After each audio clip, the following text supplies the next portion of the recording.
said, I work with the State Rivers Program. Sorry. Thank you. I did. Thank you for I help oftentimes with the physical assessments of streams. I also help communities and watershed groups with different types of restoration and conservation projects, as well as working around flood resiliency considerations with communities. The district asked me today to kind of give a brief overview of kind of stream considerations and characteristics, and then touch a little bit on some of the streams into Lake Carmi. So a little bit of learning about our streams today. And please feel free to ask questions as we go if you have them. So we'll get started with a few basics. And we'll kind of talk through a little bit about stream characteristics, because that kind of helps us to set the stage for what we're looking at across our landscape.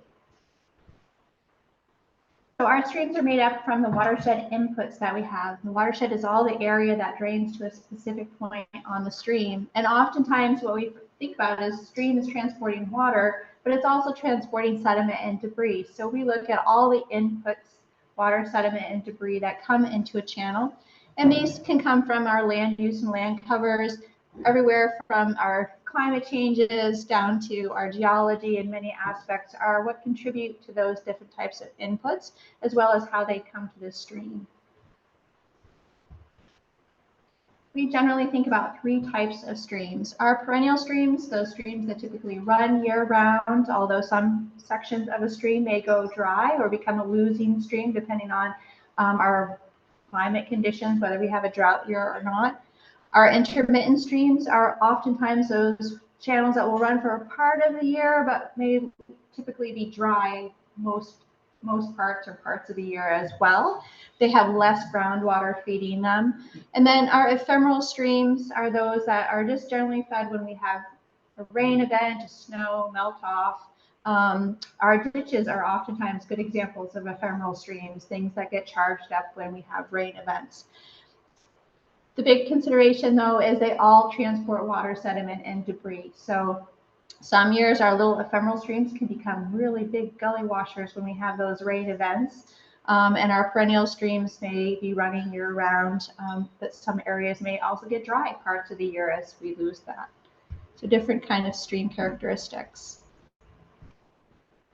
Another consideration with streams is kind of where they are in the landscape. And so thinking about them, an easy way is thinking through kind of our valley settings.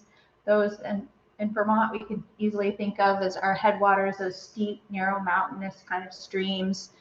Our transfer zones are those areas where we start to get a little less slope and a little more valley available to it. And we'll start to oftentimes see maybe a little gravel depositing and a little more sinuosity to the channel.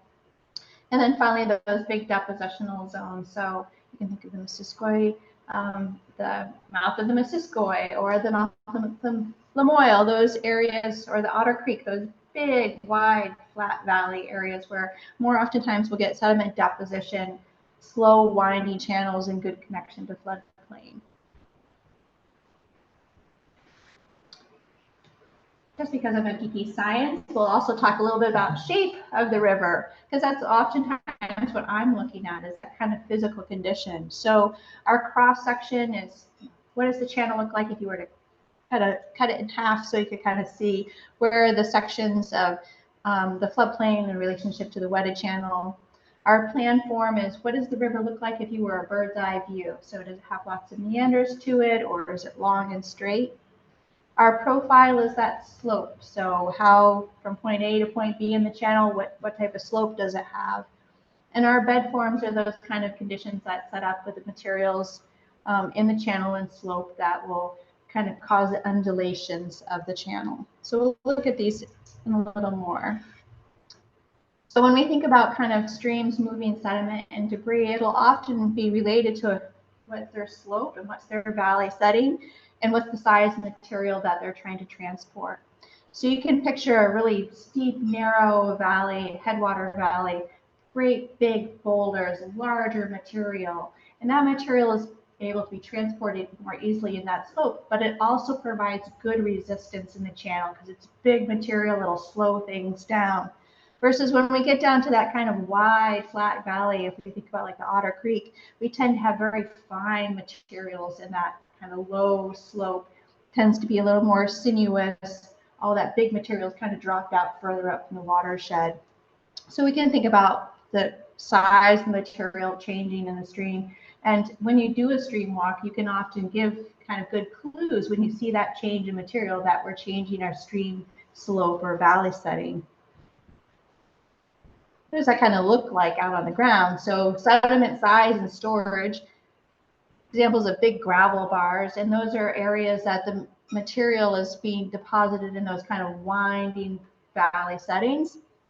That plays an important resistance in the channel too. During floods, as water comes across that gravel bar, it's like little treads in the driveway that will slow you down as the water runs across it. So it's playing an important role in that respect too, as velocities go over. We often see in mountainous streams, the sediment storage is more related to like large wood being in the channel that holds the material kind of back, versus big, coarser, cobbly materials. So just kind of a mix of what we see out in the landscape. I had mentioned bed forms, and those are kind of the undulations within the channel. So in our steep valleys, there tend to be very big materials, kind of a hodgepodge of materials running through. You might get some steps or pools over those areas. As we get down into our lower sloped areas and we start to get some meanders, you can start to see we'll get a riffle run pool type of setup. And if anybody here fishes in the rivers, we're typically looking for that pool or near that riffle area where the fish will kind of dart out. And again, as the material shifts and changes, that reflects of what type of bed form is able to be set up in the channel. And that's kind of also reflective of the bed and bank materials. So we can have very coarse, cobbly material. The top picture is actually a picture of the channel on my property. The rocks are stacked. It's called imbrication. It's like shingling. Could we actually turn the light off? Hey, even easier. All right, we got individual lighting. And you can see the flow is headed away from me, that those rocks are kind of stacked up like that. That helps us, and what's on the left picture is that what's called bed armoring. And you can just see this kind of top layer here is reflective of this imbrication. So this is a really coarse material that gets set up on top of the stream bed. And you can see that this is less consolidated material. And this is really important when we work with folks who are looking to remove material out of the stream. We try really hard not to disturb this armor layer, because once this is gone, all of these spines become exposed. And until the stream is able to set back up that coarse imbrication, this becomes very erodible. So it's important we kind of have these type of bed layers that we see. We can also see kind of variety in bank materials. This is a very erodible sandy bank. This is kind of also kind of more clay material versus the coarse material that's on the opposite side. So those play into also what's available for the stream to move and the materials that it may set up as a bed form. Riparian vegetation also plays quite a role in stream characteristics. And this is because you can kind of see in the bottom corner, there's good roots that really hold that soil together. So if there's really that fine material like in the last picture, we need those kind of root masses to really help hold that stream coarse material together. We can also see in some stream systems, we have naturally just grassy vegetation, and those might be our beaver meadow areas. So kind of a mix of trees and grasses that can hold on. Woody debris. It often looks messy, but it is really critical for both habitat and stream process. So in our headwater streams and some of our coarser materials where there's not a lot of floodplain available, that wood can be a really important way of holding material back in the system so that it doesn't all kind of get flushed during each event. It's also great habitat. Fish like messy, so there's lots of variety that it creates in the channel as well.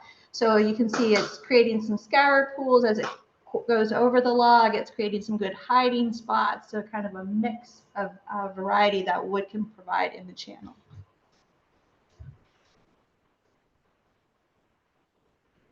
This is just kind of a visual way for us to think about our streams in the landscape. And really what it helps us kind of picture is oftentimes those steep, narrow valleys will have really narrow cross sections. They're not going to have a lot of room for floodwaters to get up and go anywhere. They're tending to transport most of the material that's getting supplied to them. And they tend to have steeper, coarser materials.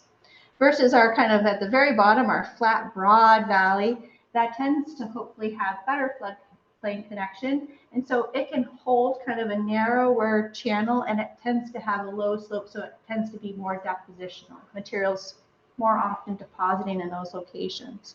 So we can see out in the landscape, depending where we are, we can start to picture what kind of stream we might expect to see. This is kind of a cross section through that watershed. So our steep, high mountain streams, although we have headwater streams in our flat valleys too, they're not always steep mountainous as headwaters. We do have first order or those headwater streams in our lower valleys as well. As you kind of move down, you get a little more width in the valley, you start to get some meanders, and then kind of as you get to the lake, you start to see a delta material. So kind of picturing across the watershed. Another important aspect to our streams is our biology. Many of us can picture the friendly beaver, but actually there are many different species that have input into our stream systems, down from our little macroinvertebrates that help those little bugs in the tiny part of the stream. They become the food web, the food chain up through our fishes, all the way to the other animals that utilize through the system, both affecting the channel itself or influencing it. We have seen in areas out west where the predators have been removed. There was large browsing deer and other animals that really destroyed the riparian vegetation. When predators were brought back and the deer population was controlled, the vegetation was able to come back. So we don't often think about how other animals might affect our stream channels, but they do contribute to the changes in the landscape that we see. This is why we think about important features in habitat, aquatic habitat, but also the terrestrial or riparian habitat that goes alongside that. So that riparian vegetation, the vegetation that's close on the bank as well as out from the distance of the bank before a new land use begins.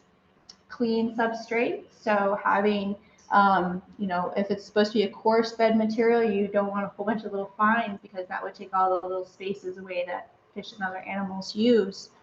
If you have really fine material, we want to make sure that it doesn't have extra input from roads or other things that could kind of drown out things. A diversity in stream bed.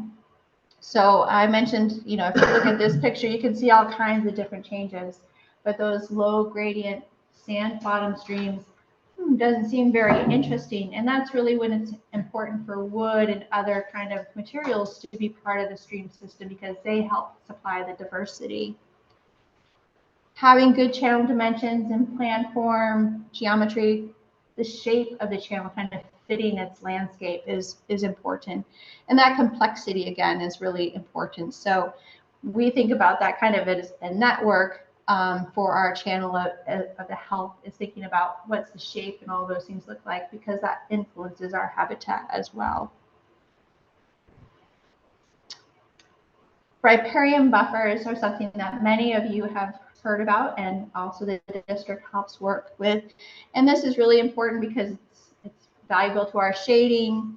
It helps with filtration of materials coming off the landscape. It absorbs nutrients and other materials.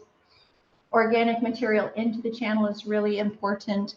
And it also provides those good roots and stability. So overall, it plays an important role. And it's one of the reasons we think about it as an important best management practices on our streams is because it contributes so much to the health of the channel. Any questions on stream characteristics? Okay. We're going to jump into kind of the next little bit of stream considerations. In Vermont, stream equilibrium or dynamic equilibrium is a key part of the considerations that the Rivers Program looks at for permitting, for restoration, and for consideration of when we need to do specific management efforts. And that really is us thinking about the channel as a dynamic system that's affected temporal, lateral, vertical, and longitudinal. So it's connected to the landscape in many ways. I'll kind of walk through this. When we think about a channel, we're often thinking about that channel at the time we're looking at it, but not over a long period of time. And a stable channel is not a static channel. It will move over time as the changes in the watershed contribute to the water, sediment, debris to the channel, but also just kind of natural physics that play out in the landscape. So it's a little hard to see on the bottom there, but just outside of Jeffersonville, the north branch comes into the Lamoille, and that is the LiDAR image where the relief has been enhanced, so you can see all of the different channels that have been across the landscape over time. So a significant part of the valley has multiple channels across it. The upper picture is over in Starksboro, and that's Lewis Creek, and that's just an area where the community has a baseball field, and every once in a while it's like, oh, we need to do something because the channel has moved or changed over time through that area. So when we think about a channel, it's important for us to think about it changing over time. It won't necessarily look the same as it did when we were a kid, or if we get a big flood, it might not look the same tomorrow as it did today. This is another aspect that's really important when we think about channels in Vermont is how connected are they to their floodplain? So that lateral connection from side to side, as well as the vertical up and down. And what does that kind of look like? So if we think about this in connection to floodplain, we use what's called the bankful channel. So it's a flow that happens on about a 1.5 to 2 year type of event. It happens almost yearly in Vermont as our spring flood. So where does the spring flood come up to on a year-to-year basis? Many of us have heard FEMA's terms, a 50-year flood, a 100-year flood. A 100-year flood basically means you have a 1% chance in any given year of that flood occurring. It doesn't mean it will happen every 100 years. It means you have a 1% chance of it happening in any given year. And so you could have a 100-year event this year, and we could have another 100-year event next year, or we could have 200 years events. So it's just statistics of how frequently we have seen that type of flow happening in a particular watershed. Go ahead, Mel. It just made me think of the way that people have been talking about the recent flooding and then how it's so soon after Tropical Storm Irene. Are the 100-year floods being reevaluated? Sure. And so I'll just repeat because I have the, are the 100 years kind of repeating more frequently? There is statistics showing that those types of storm events are happening more frequently. The USGS, after Irene, did a reevaluation of some of the gauges to look at their frequency of events and how they would now get termed. They're also doing that same type of discharge reevaluation after this event. So what might be a 100-year event 30 years ago may be now a 75-year event because we have more data, or the event has occurred more frequently than it had in the past. Sure. The other type of flooding that we think about in Vermont is erosion. So I mentioned a stable channel is not a static channel. It will change over time. In some instances, we kind of have like those imagery. We can get an idea of where it might go. In other cases, it's because we've changed land uses or areas, and so some spots may now be more vulnerable than others.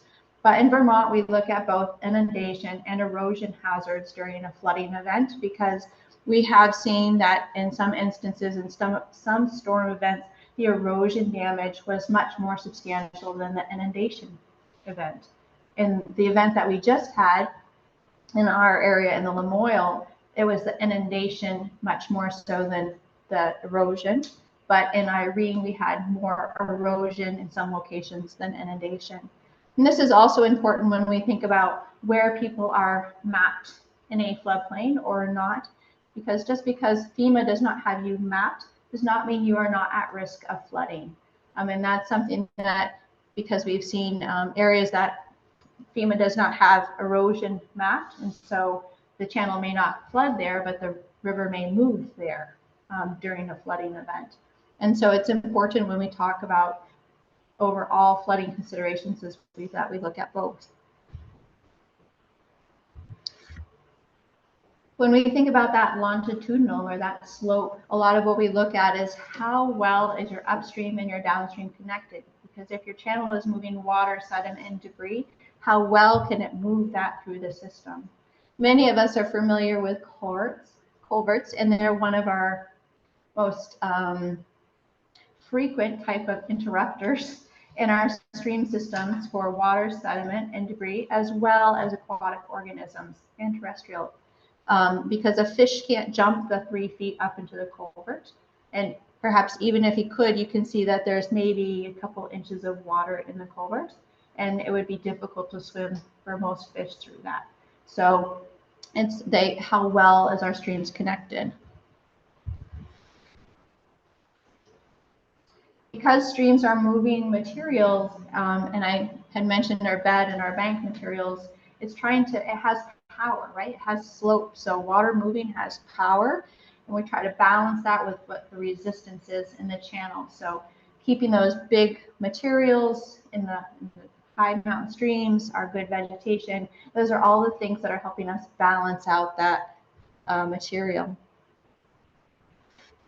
When the balance gets tipped, and this is frequently what I'm helping groups look at when they look at the condition of the streams, is how much of that balance has gotten tipped. And do we have more power than the resistance in the channel anymore? And now the channel has more power to erode. So it's either going to erode down or out to its banks. Do we have more resistance than we have power? And now the bed is going to be building up. So we're always kind of trying to figure out when we do our stream assessments is what is happening in the stream and how is that balance tipping, such that if we're thinking about projects, our projects figure out how we can kind of better balance that or help tip the balance slightly the other way if needed. So where does that kind of work for what we're looking at in the landscape? And this is important because when the balance gets tipped, it means the channel needs to respond. So if it has more power than resistance and you start getting lots of erosion happening, now the stream's got lots of things moving along in it, and the channel is going to respond. It'll try to make a new shape in order to accommodate that extra power. And in Vermont, we see a typical kind of progression through some of our low valley streams where we'll have floodplain connection. For various reasons, the floodplain connection may have been no longer there. The channel now has more power in it, and then it'll get to a point it can't cut down anymore, and its banks will be too tall, and the banks will start to fail. They'll kind of widen themselves out, and then they'll eventually get to a point where that balance is kind of comes back into a little bit of equilibrium, and it'll have a new floodplain at a lower elevation. This can take decades, or it can happen very quickly depending on this type of stream. So if we think about Hungerford Brook, which is closer down to the lake, that has really fine cohesive clay materials and a fairly low slope.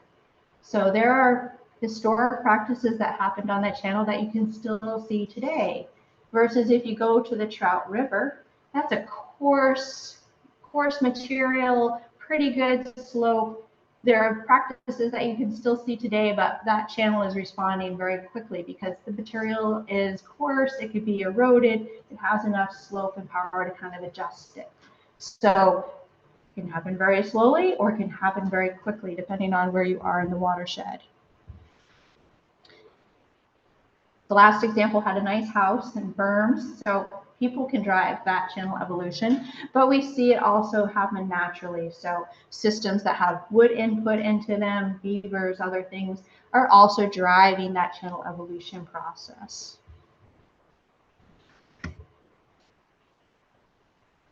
If you really want a good read, check out DuPont's Guide for How to Use Dynamite for Farmers.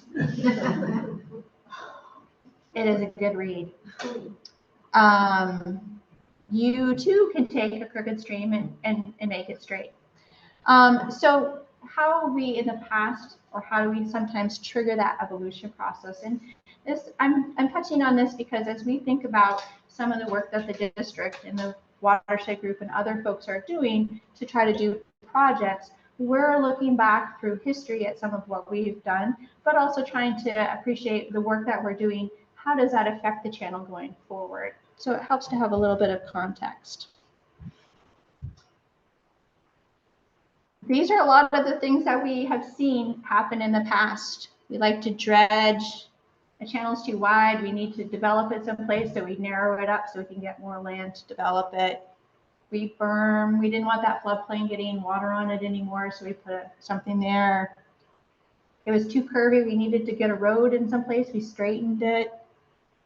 We have stormwater. We changed our landscape. So those are oftentimes things that will put more power in the stream and tends to see the channel get charged and have more erosion. Things that help us with filling, sometimes we have an undersized culvert. So upstream of the undersized culvert, we tend to get a lot of buildup. We over widen. We flipped ourselves from narrowing it up to now we're going to dig a little wider. We also see areas where landslides and other features have gotten triggered, and that just adds in more sediment. So those are some of the types of things that we've seen historically and sometimes still see today. Just kind of a couple examples here of some of what we've seen. So this is the same bridge is circled in yellow. Upstream of the bridge, you can see we have a more sinuous channel, kind of a probably wetland meadow area. Immediately downstream, the channel used to flow right along the woods line. You can almost see where my little blue flow line is. There's an older channel. It's now been straightened, much shorter, into a more erosive condition because I took a long length of stream and I shortened it and made it narrower and steeper. And so the channel has more power in it. So when we think about strategies in this area, if we see those channels eroding, one solution may be thinking about, are we able to give some slope back to this channel?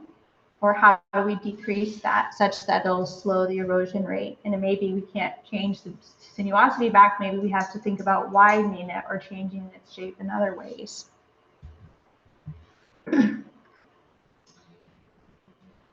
This is an example in Red Brook in St. Albans. This is in 2005. The gentleman standing in the picture is 6'2" for scale. And this happened when more stormwater came from the city into this small channel. And so the farmer had said, when I was a kid, we used to be able to drive the tractor across. There's no driving across that. So a lot more power in the channel. A restoration strategy for that channel was we worked with the landowner and we cut the banks down and we provided a floodplain so it had less power in the channel. Floodplains are also super important in our wetlands because they provide economic resilience. So we haven't gotten the recent statistics from July's flooding, but it was demonstrated very similar to what we saw in Irene, that the floodplains outside of Middlebury reduced flood risk in the town by holding back large portions of water, such that in Irene, what we saw is Rutland, which is on the upstream end of the Otter Creek, had a higher peak of flow, even though Middlebury has a much larger watershed and is downstream, because all of those wetlands really absorbed and held back those floodplains. So these floodplains provide that important concept as well.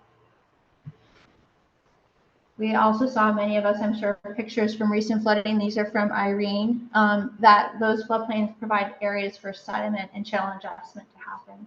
So when we think about planning in our communities, it's valuable to think about where our development occurs and where are areas that our channels may have a need to respond or adjust during a flood, and how can we protect those. I had mentioned culverts, and this is just an easy visual to think about how those slope changes happen and how the erosion and aggradation can kind of happen in a channel. And this is often because our historically our culverts were sized just to pass the flow and not the sediment and debris, so they were sized smaller, and those could cause more erosion on the downstream side and degrade materials up. Now, as we look at culvert sizing, and that's happening through some of the road inventories and other inventories happening in town, structure size is looked at to make sure it accommodates the width of the channel, and that better helps flow and sediment move, as well as those channel adjustments. They also provide important connectivity for habitat, terrestrial and aquatic organisms moving up through. So former structure, current structure. So for a fisher or an animal cruising up along the stream, the lower structure doesn't look like a barrier.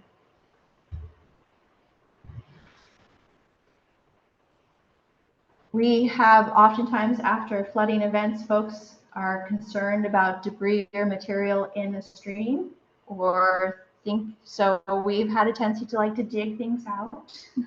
And what we see is it causes the channel to adjust. It triggers those adjustments, but it also causes loss of that important habitat. We do a lot now with our communities and our road foremen and crews to talk about habitat when we do training. So when they're doing work, that's also a part of the things that they're thinking about.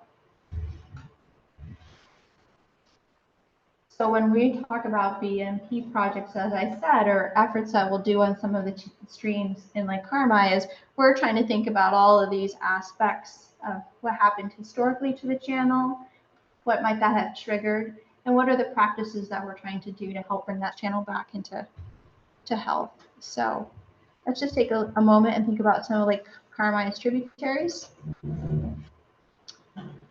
So here are a few, and there's technically in the USGS stream layer only 2 that are named. In that layer, that's Marsh Brook and Alder Run. But it appears that over time, locally, names have occurred onto our channel. So we have Dickey's Brook, Dewings Brook, Cane Brook, Hammond North and Hammond South, Prouty Brook, Westcott Brook, and Sandy Bay Brook. Does anybody live near any of these brooks? Nobody? Yeah. We all do, I guess. Yeah, and there's a couple smaller tributaries or feeders that are not named or a part of it. But, you know, these are kind of, when we think about the landscape and Lake Carmi, the ones that have historically been monitored more frequently, or the ones that we know landowners and folks have been working on. So we've been working with those folks over time. This is an example, so we'll just kind of work through a couple little examples on each of the tributaries. The district did some stream walks, and they're going to tag in with me about some of the things that we've seen. But this was really interesting. There's now some ortho photos from the Vermont Geographic Center from 1962 that are available. And what's really interesting is you can see in Marsh Brook, this is the state park lands. And look how straight this section of the brook is in 1962. If we look at it in 2023, you can see lots of meanders have begun to show up. So that this section of the stream also has much more vegetation. So if we think about that evolution of the channel changing, it had been meandering. Somebody felt it was more useful to be straight. It could have been when they were looking at, you know, farming. It could have been when they looked at the old rail line. Who knows why? Maybe somebody decided to straighten it. You can see some other little sections of the channel also had historically been straightened, but now we start to see the meanders develop. And so that channel is going through that evolution process. It had to respond because it had more power in it, and now it's trying to slow itself down. So it's doing that by creating meanders. It's getting that length of slope decrease through the meanders. That also has meant that historically sediment has been moved to the lake as that channel has been adjusting it. When we did the stream walk a few years ago, a few years ago at this point, what we saw was there are some areas of erosion that are occurring, but a lot of the channel is pretty stable. It has more areas that it's kind of reconnected to floodplain. There's more wood on the bed and the banks, and it has more connection without kind of the channel that are less erodible as it was trying to kind of adjust to that historic practice. This is just kind of a more quick turn. So I said that process could happen shortly or it can happen quickly. What you can see in 2012, and this is from Google Earth, that's my friend if you want to go look at historic pictures. But notice this meander right here, and then in only 6 years, how much that meander changed. Okay, so this is a steeper slope, more power. This has given more length. It's kind of decreased its slope. We're also starting to see a little more of the sediment deposition occurring in some areas as that slope is adjusting. So it's interesting which parts of the channel tend to be eroding and shifting, but they're also starting now to deposit more sediment because it's getting less slope than it had historically, being in a straighter condition. Stacy, what would cause it to change shape like? Oh, it could have wood. It just had enough velocity or power. Maybe a little sediment got deposited in the area. Lots of reasons, Pete. No, I mean, and that's a drastic change for only 6 years, yeah, right? Yeah. Right. So, and we got a flood in 2011. Maybe there was something that there was a log or something that got deposited. Kind of start to poke back through, but it is interesting. Even through Google Earth's earliest real good imagery is 1995, and so you can see more where it was straight, starting to get some meanders kind of building back through. So it was that 1962 picture, though, that gave us the clue of why do we see maybe this channel be more responsive than we might have expected. It's straight, had more power. Now it's trying to lower its power through that, and it's just taking a while to kind of get through that system. So that was a good example of historically straightened. We can see images of, change in our vegetation. Along the lake shore, we also have a level of encroachment. So areas that maybe the tributaries would have come out and had larger deltas, now we have somebody's lawn or between camps, and so that channel may be narrower than what it would have been historically, or modified.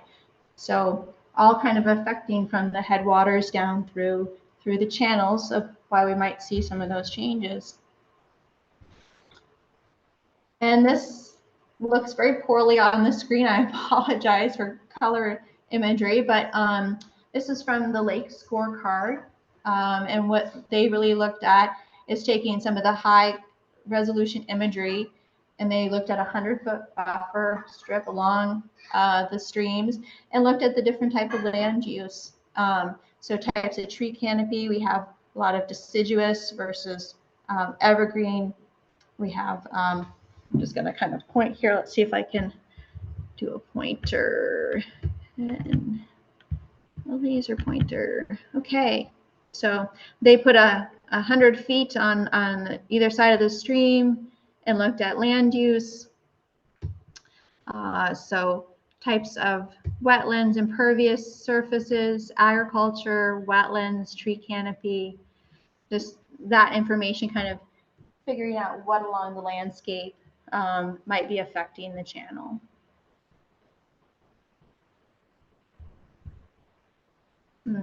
And these numbers are also not very easy to see on this screen. The Lakes program, along with our volunteer monitors, evaluate a number of these tributaries. This is just an example from the Lakes scorecard. The Lakes program does a kind of intensive look at a number of parameters every few years. I believe they did it this year. This was from 2016, and kind of monitor some of the different things that are receiving. So let's go to the next one, see if it's. So this is an example of total chloride. So chloride is something that's being evaluated because it's understanding what type of salt inputs are suddenly happening into our channel, and most of that is coming from our road salt considerations. And we can see that there are some tributaries that may have more inputs or influence over chlorides than others, and it may be because of how close they are to the roads. It may be because of the distance around other areas that may be affecting them. So kind of starting to look at chlorides. We talk a lot about phosphorus in our groups here. So this was a snapshot of some total phosphorus in areas. This is Marsh Brook. These are our Sandy Bay. And so different types of inputs for phosphorus come off our landscape, from our soils, from historic loading into the lake that are contributing to those areas. So the monitoring and things that happen on the tributaries reflect some of the chemical inputs. The stream walks and things are what reflected of the physical conditions. So we kind of take those things into both aspects of the work into consideration when we think about where we want to prioritize and focus on work. So I'm going to turn to my Franklin District group here a little bit to help tag in. This is just some snapshots from their reports that they are putting together for the stream walks that they've done and seen over the course of those tributaries that we just talked about. So I will, the Westcott Brook. They walked a small section, and ladies, I'll let you guys jump in here a little bit about some of what you saw along Westcott Brook. Stacey, I'll just say, if anyone wants to add, maybe go closer to the computer for the recording. Going through my photos to remind myself of that one. Sure. So, kind of what we can kind of see, these are the last snapshots in their reports that they're putting together. You can see they're talking about a culvert that was replaced, that they're working with the Watershed group. So helping get structures that are a better size within the channel, maybe looking at good buffer considerations, some of the outreach to landowners about practices for armoring that might be occurring. Katie, you want to jump in? Sure.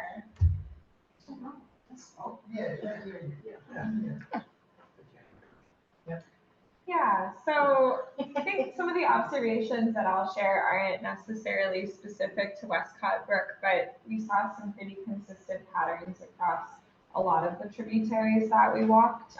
So last year we walked on Westcott Brook, did a little bit of Sandy Bay Brook, as well as Vicky's Brook, Haynes Brook, Green Brook, not Hammond Brooks, and a bit of Prouty Brook on the kind of mouth end where it dumps into the lake.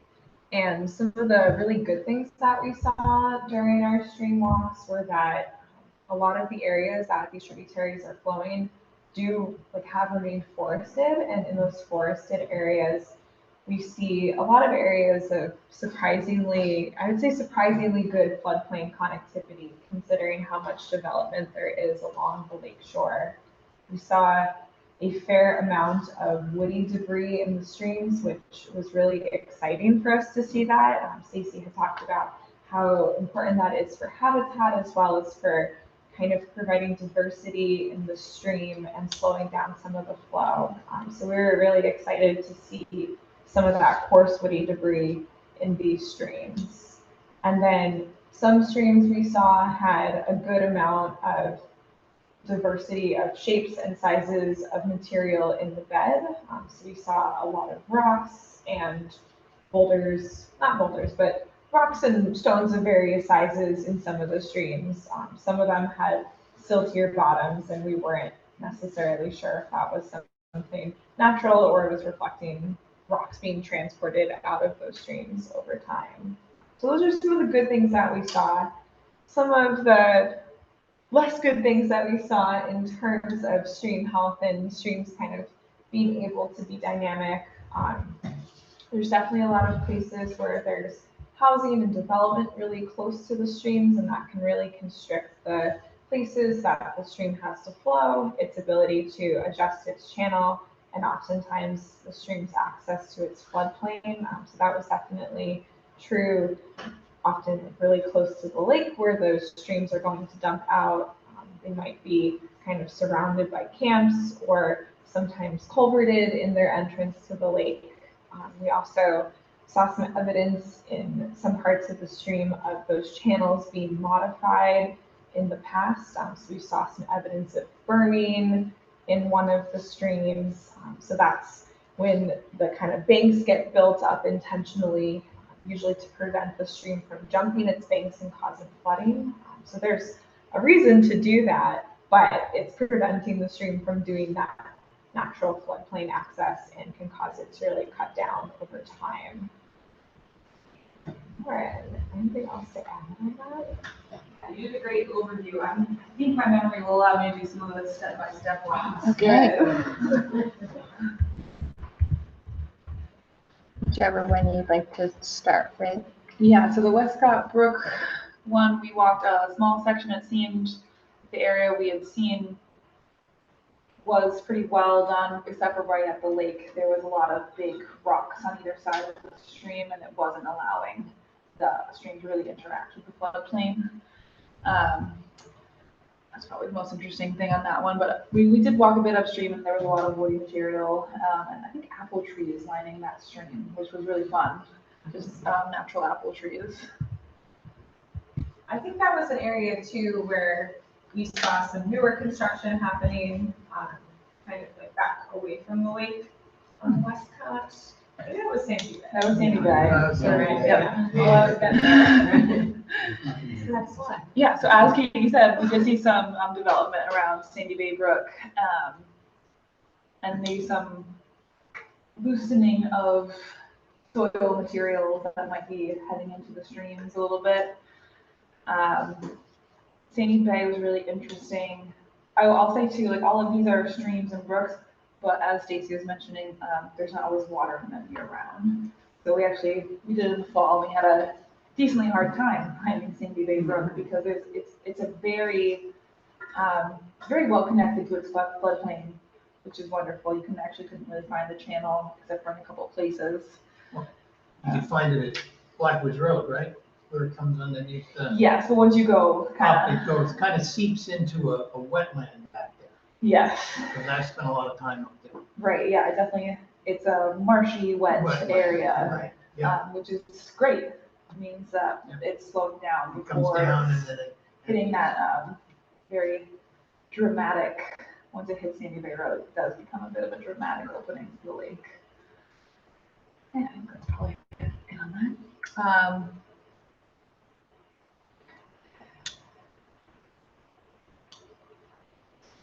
Haynesbrook, if I'm recalling correctly. Yeah, You walk that. we walked that. It had some decent channel armoring, so the bigger stones on top, but it definitely did have some silty materials that you could tell were being moved. It was also a bit wider than we would have expected, and so that was something we were planning to dive into a bit more. It's not a very large watershed, and so it was a bit surprising with how wide the channel was. But it was in a forested landscape, the section that we walked. Yeah. We armored that about 15 years ago in rock. The outlet. The outlet. Yeah. From the road to the lake. Right. It does take an interesting bend right along the road, where in theory it actually is slowing down quite a bit more and going down into the soils. Dickies Brook. I'm on the north side of the lake now. Yep. We Yes. walked all the way up to. Yes, Middle we Road. walked, oh gosh, we just walked and walked and walked.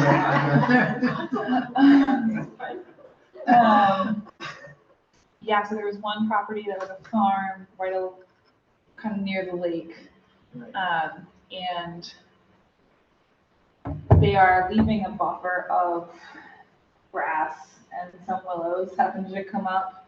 And then it turns right along the forested landscape along that field edge and goes into the forest. And it is a beautiful stream in there. It's rocky and wide in a reasonable way, and it's not too deep. That one looked pretty good on the whole, if I recall correctly. Dewing Brook. That's one's totally gone in my mind. That's the burned one. That's the, thank you. I've walked that 3 times. Yes, at the end there, it's along a camp that Julia's been trying to work to get a little bit more of a buffer along that stream. And then once you get in there, it does look like at some point the material from the stream was put next to the stream. So instead of a nice little channel like this, you end up with a really dramatic channel and then a wall, basically. It did not appear evident to us why that might have happened, but that's one of the areas where we're looking to learn some more information and maybe talk to some folks to get something improved there. But it's otherwise a beautiful forested wetland landscape. Alder Run, gosh, this was our first one. That one had water in it. That one had water in it. It's Alder Run for a reason. There's a lot of alders all the way up it. Very well forested. Once you get through there, the small little section of farmland right at the lake, which there has been some project ideas around there in the past that will continue to be pursued. But there's again a nice buffer of grass and alders growing up along the stream. I remember walking this and being like, the stream going into the lake looks like this. Why is there a problem with the lake? It's what you want a stream to look like. Did you walk it all the way up past Middle Road? We stopped at Middle Road, I believe. So you went from the lake to Middle Road? We did. Oh, wow. Yes, it was quite the day, and it was a very warm day. I remember this very specifically. It was very warm, very humid, very buggy, lots of big spiders in that forest. Just so hot under waders. Yeah, that was we were testing our protocol that day. Because that's It where works. the lake kind of backwashes into that pond right at the road. Right, yeah, there's that culvert Right. on the state highway. And it's definitely mutually. Because it takes a while to walk up to find where the actual flow is, correct? Yes, depending on how much water there is, yeah. Yeah, we did a nice walk around. We originally were feeling quite bold and took a step into the area right upstream of the culvert and almost lost each other. So then we walked around a little bit. We had the beautiful, on the whole, really good streams without a lot of signs of any recent erosion. Is that the last one you have? No, you have another one. Proudy Brook. Proudy Brook. Yep. We didn't necessarily walk up Proudy Brook, but we did walk to Proudy Brook, and it turned into this stunning wetland right before the lake.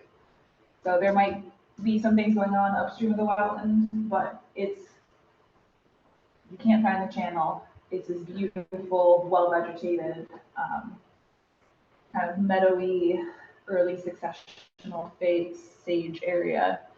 Difficult to get to, but we did find it.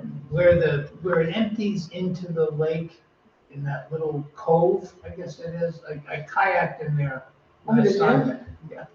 And I couldn't go that far, Sure. but they were all lily pads Oh, nice. all over the place. Yeah. Because I was right in the middle of them all. Now, what does that indicate? The lily pads? Yeah. Healthy wetland system. It's good. Okay. Tends to be good.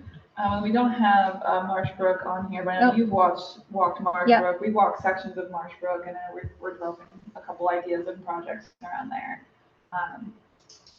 But as Stacey mentioned too, it's finding its path back to be a lower power stream, which does mean some erosion in some areas, so it can go from a straight channel to a windy area. And something's got to move in order for that to happen. I'm gonna sit back. Thank you. Thank you, Lauren and Katie. Little did they know they were going to be part of the presentation until I got here. Any questions? I gave you a lot of information in a short amount of time, but I think it will help set context as the district continues their work in the watershed and some of the goals that they have as they start to work on the different streams and projects that they've identified. All right.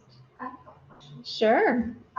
Just from streamwise visits I've done. First, there are quite a few people I've spoken with and I've seen in streams that they have these beautiful forested streams, but there's a lot of channel incision. Right. And so they're worried about that. And what would you say to those folks? Like, there's nothing they're doing to the stream that's causing the incision. It's just kind of natural. Yes. And, you know, as we kind of saw, we have had a lot of historic impacts or changes into the channels, and those are still responding. Generally, if we're thinking about that incision process is it active, or is it the bank is kind of being undercut because it's a little high, but the stream bed itself is not changing elevation. And just looking at our riparian widths, recognizing that a narrow riparian width doesn't have the vegetation to hold, so we see those trees kind of being undermined or undercut and starting to erode. That's a channel still kind of responding, and we don't want to necessarily stop that. So providing wider buffer widths will help provide those long-term root systems to the stream over time. If we thought it was an active incision process, such that we're seeing the bed, starting to actively cut down, it may be that we would want to do more investigation to see if it's a process that we'd want to kind of arrest or slow down so it didn't trigger more adjustment in the channel. Good question. Basically, Katie's question, if the streams are so great, why is the lake so bad? Well, not all parts of the streams are in great shape, right? We still see some sections that are more influenced by land use or have less space to adjust than they may have had historically. The soils and materials that they're working through have historic supplies of nutrients that may be also coming into the lake. If you look at Marsh Brook, I know folks have been concerned in the past, but when we walked it, it's moving into a good state, but that adjustment will still mean that there's more sediment that might come to the lake. The decision is, if we stop that adjustment process, because we are concerned about the sediment, what does it mean long-term for the channel? Does it mean always managing it to be in a specific shape because we don't want that adjustment to take place? Most of it has taken place, but there will still be some, as we saw that one meander in 6 years changed quite a bit. So there are still adjustments that are occurring. It's also, as we look at working with the different users in the watershed, changing historic practices. So if we used to mow right up to the side of the stream, can we stop mowing and provide a riparian vegetation? If you like to fertilize your lawn, can we stop fertilizing our lawn because that sends extra nutrients or might have extra nutrients? There's no one aspect of it. Some of the streams are in really good shape. They're just still we also have a lot of very fine material in this watershed, and that fine material is very good at absorbing nutrients until it gets to a certain part in the lake or in the area, and it's able to release those nutrients. And so we do see a lot of historic legacy materials that are contributing to that. How much does the intermittent streams add to this? Because thinking on Westcott Shore, I know of at least 3 other places that have been running all year. Yes. Yes, right. So I showed the map that has, our larger mapped tributaries, but many of our intermittent tributaries are not mapped, and are often not looked at more in depth for how they might be contributing. And so there may be more stormwater inputs into them, road runoff into them, or triggered through, other changes on the land use. They can have a significant input as well. So they are areas that are worth looking at in conjunction with, say, our map streams. So that's a great question. And then several of our, Carmi has kind of done it in different pieces, but we look, some of the other lakes in the basin have been doing what are called lake watershed assessments. And so they have been identifying tributaries like we did, where there's some blue lines, but they've also then kind of identified areas like you're suggesting, like, hey, I've seen this section running pretty consistently. Where is that water coming from? Is that something we can address in a different way if needed? So there are important ones to look at. Stacey, there's a stream like that right next to me. Yes. And we looked at it a number of years ago. We went up it, and it was just water flowing over dirt. So we had a DYCC crew, and we went up maybe 30 feet, and we armored it with stone, Okay. basically. I mean, is that the only thing we can do? Is there more to do in a stream like that? Pete, it could depend on the slope of the channel. So sometimes it could become a grass swale. So like if it's running just over bare dirt and it's a relatively low slope channel, maybe it's getting different vegetation growing. Sometimes it's grass, or if it doesn't have to be mowed, can we put willows and other things such that it gets more root mass and roughness to kind of slow water down or trap sediment and debris. If it's a coarser kind of gullying, we have seen adding wood into it beyond just adding stone. So each site might be a little different, Pete, but there is kind of a mix of those types of areas that can be looked at. And they are often, especially in a summer like this, where we're a wet summer, they can tend to get charged more frequently than they have in the past. And so what started as a little rill suddenly becomes a deeper gully. We see this on steeper driveways. That tire rut suddenly gets captured and becomes a deep, rut of gully and intermittent stream in some cases. I just want to invite, if you are interested in us coming to see any of these non-stream streams, we would love to. If you know of any, or just shoot us an email and say, hey, you can just send a dot on a map, say, there's one right there, we can come check it out. And Okay. I got one for you. okay. I know where you live, so. I'm going to see if I can pull up the A&R Atlas here. We'll see if we have enough service. And we can look at what is called the LiDAR. And that sometimes can be a way that you can visually see some of those. Let me do this. I do have my mouse. Right. I think I have to stop sharing and then reshare. Let me get things ready first here.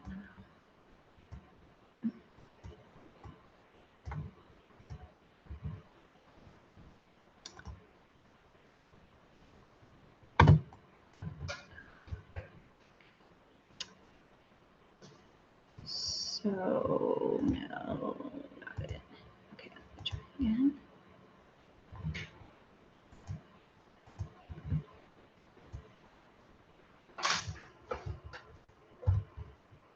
And it didn't change on me. It changed on Zoom.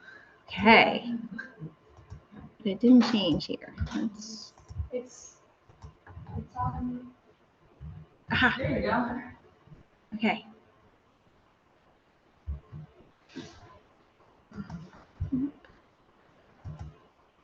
Okay. So are folks here familiar with the Agency of Natural Resources Atlas, Mapping Atlas tool? See you next year. That's okay. If you're interested in maps and information, this is an amazing tool. Just type in Vermont A&R Atlas and it'll bring up the nice web mapping tool. This is a nice resource.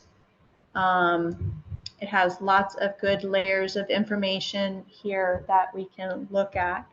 And I will quickly I'm going to turn off parcels and I will turn our streamlines on.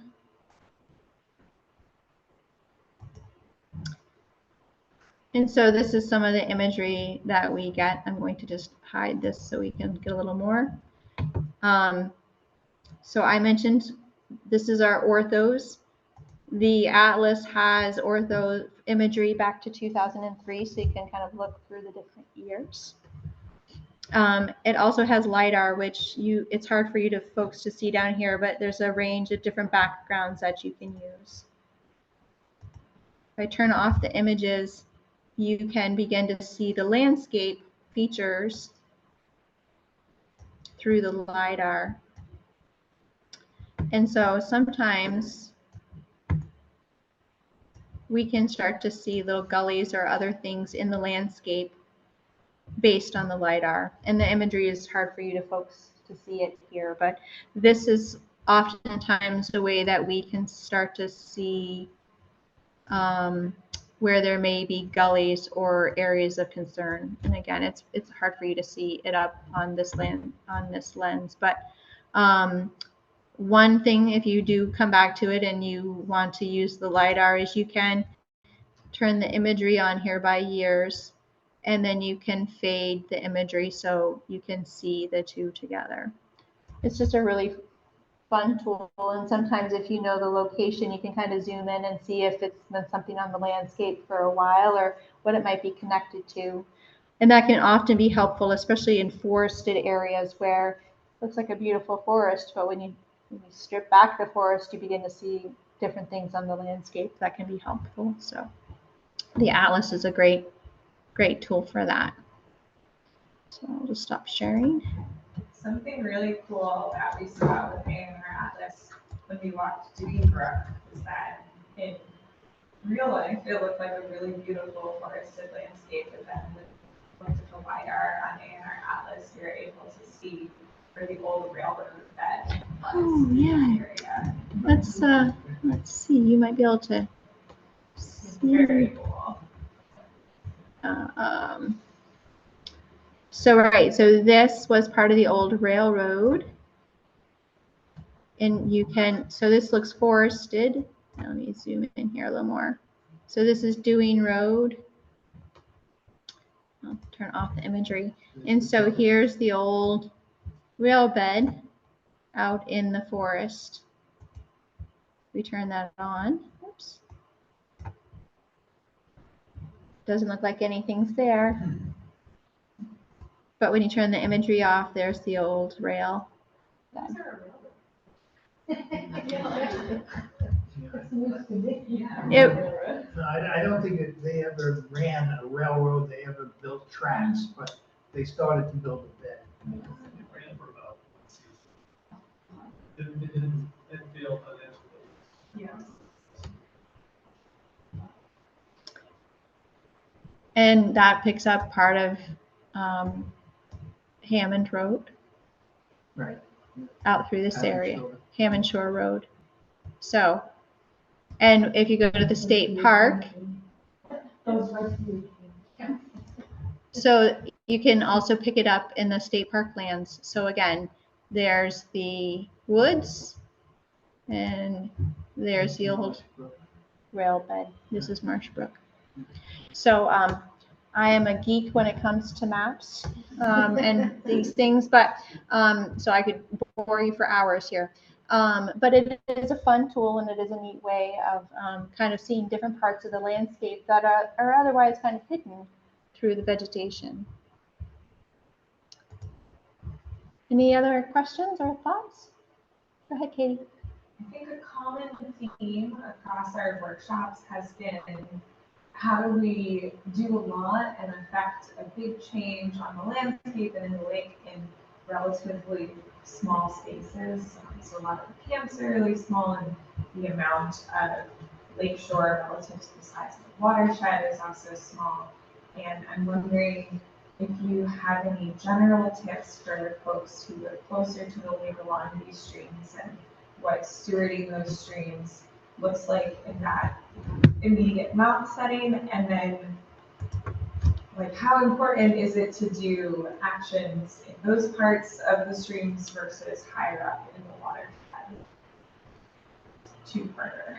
Woo, boy, Keith. All right, let's see. You might have to come back for part 2. Every little step counts. It builds on each other. Most of the time for those lots down by the lake, there isn't a lot of space, but changing mowing practices, if you tend to mow right up to the edge of this tributary to provide some type of riparian vegetation, will help that stream bank be more stable, will provide an area for runoff to go through to help do filtering. Some of the areas where maybe it was historically culverted into areas and you have lawn, is there ways of looking at, can that be modified? What does that look like? Or driveway culverts, can they be improved into a better size? We've been working with the Regional Planning Commission and folks to look at road runoffs. So how does your driveway work, or how does the camp roads that you're part of, what are their help being part of that system? Folks are continuing to work with the ag community as well for riparian conditions changing, and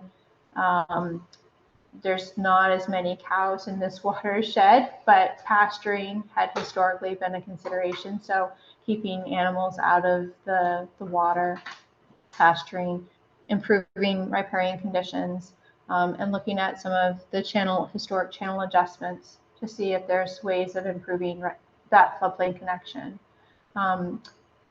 Those are some of the ways that have been looked at in the watershed to this point, to continue to work with folks. And what was part 2, Katie? I think you answered. Okay. And I think from the stream walks, we've often seen that there's not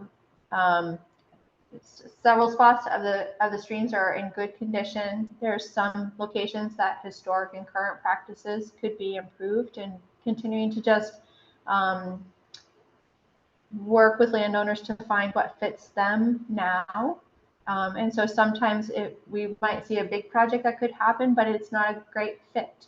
So how can we work at small steps towards that? So that can be the same with camp owners too. Maybe you can't give up all of your lawn because you like having a section to the stream, but maybe you can give up parts of it and have more of a path to the stream versus boat all the way. So it's finding that what can work best for the landowner at that point, and then what are strategies that we keep building with that landowner over time as well. Go ahead, Mel. I have a question. I think Doing Brook has quite a bit of phragmites in the buffer. So I'm curious, because every time we talk about invasive species in the buffer, it's different than talking about invasive species in a field somewhere. So like, what is your suggestion? Because obviously if you pull out those plants, you're destabilizing the stream bank, but we also don't want a ton of invasives. So what's your perspective? So invasives are a challenge. They're a long-term challenge, be it Phragmites or honeysuckle or knotweed.